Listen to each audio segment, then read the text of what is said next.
Loyiha biznesni rivojlantirish banki hamkorligida Jalaquduq tumani Abdullabi mfida 4998-4871 sonli konturlarda amalga oshirilmoqda. Bu yerda 10 gektarga sarimsoq piyoz ekini ekilgan.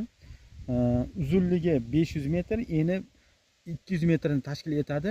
Atrof chegaralari fermer xo'jaliklari bilan chegaradosh hisoblanadi. Bu yerdagi ekinlar zamonaviy usullar bilan parvarishlanmoqda. Hozirda ekinlar unib chiqqan.